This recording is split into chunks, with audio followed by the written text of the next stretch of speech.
It's a little something we do every Friday, Sam. It's a little something presented by the team at Local Waste, something we call Trash Talk. All right, these are emails sent to talk@ryanjesperson.com. Earmuffs on, kids, especially this week. Chris writes in to say, Jespo, you want to talk trash? How about the trash that's appearing along roadways and highways as the snow melts? What the fuck is wrong with people, wonders Chris. Stop littering. Stop traveling with unsecured loads. You litter bugs give the rest of us a bad name. That from Chris. How about this one from Crack Max? Make sure you follow them on Twitter at Crack Max. Their trash talk this week, even though Calgary introduced the blue, black, and green bins over 10 years ago, I've never used one. I live in an apartment, and we just use the garbage chute.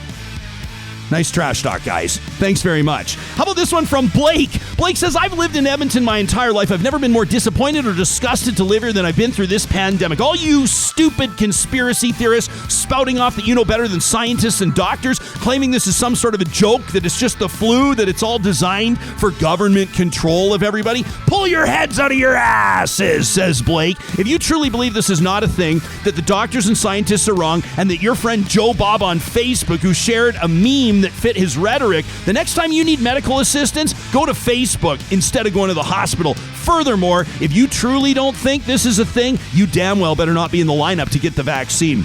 I disagree there. Everybody should get the vaccine. Back to Blake's email. He says, sit the fuck down, shut the fuck up, and stay the fuck home. That from Blake in this week's edition of Trash Talk. This one from Tim, who says, Jess, well, I'm sure you're receiving a boatload of submissions angry with other people for their choices during the pandemic. Yep, just read one. He says, I get that. I'm frustrated and bitter. Trust me. But what irks me the most is this division that exists between all of us. I can feel it in almost every interaction I have. It's part of some strategy, I think. Politicians use it to hold on to power, even to win, and they win if we all fight with one another. This may have been within the realms of acceptable politicking in past, but during a pandemic with lives in the balance, it's doing incredible, possibly irreversible damage to our society's basic fiber. I can't understand for the life of me how anybody would want that for Alberta. That from Tim. I love this one from James, who writes in to say, I was watching a certain Calgary oil tycoon and D-list celebrity spout off on Twitter. He's talking about W. Brett Wilson. He says, it got me thinking about Brett's orphan wells. If we know they're his wells, they're not really orphans, are they?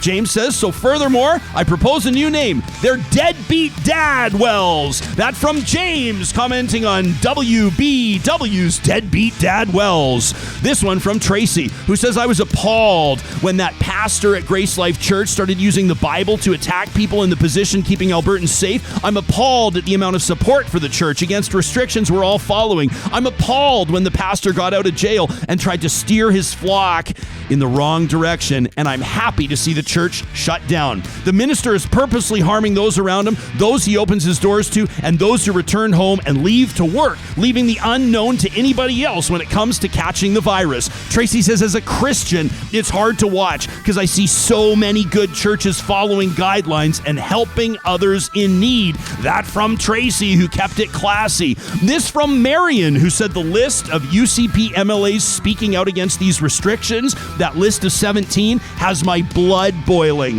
The fact that they remained silent about the attack on our children's curriculum last week, but are now willing to speak up, is a sign of how much they value money over people. My greatest stress right now, says Marion, is not COVID. It's the disturbing actions of our government. What are they going to do next? How about this one from Holly, who says, hey, I tune in from Vancouver Island. Since day one as premier, Jason Kenney's been like a bully on a beach, kicking down all of Rachel Notley's carefully constructed sandcastles. Carbon tax sandcastle, kick it down. Childcare sandcastle, kick it down. Workers' comp sandcastle, kick it down. Oil by rail sandcastle, kick it down. Coal policy sandcastle, kick it down. Curriculum sandcastle, kick it the fuck down, says Holly. Now he's got to rebuild all those sandcastles himself, and guess what? They're ugly, they're crude, and when they get washed away because they're built below the tide line, he will no doubt blame somebody else. Says, my future now lies in BC. I'm glad my kids will be out there before that awful curriculum is forced on Alberta's children. Signed, Hopeless Holly. But here's the thing. The real kicker on her trash talk is the PS. How did nobody mention Schitt's Creek as the best comedy of all time? Hopeless Holly, very fair point. I felt like I let you all down. Okay, I'm going to do it. I'm going to read David's heavily redacted email. The subject line, again, earmuffs, kids. I've never said some of these words in front of a microphone before. The subject line is dirty motherfuckers. He says, I'm going to start with a confession.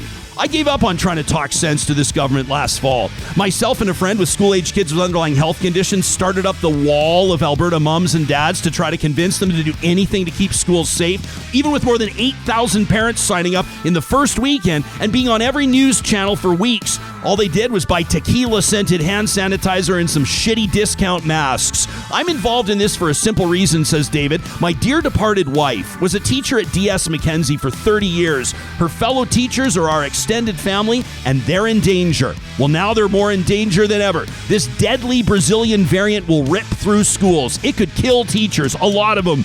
Not closing schools till the pandemic's under control is a criminal dereliction of duty to public safety.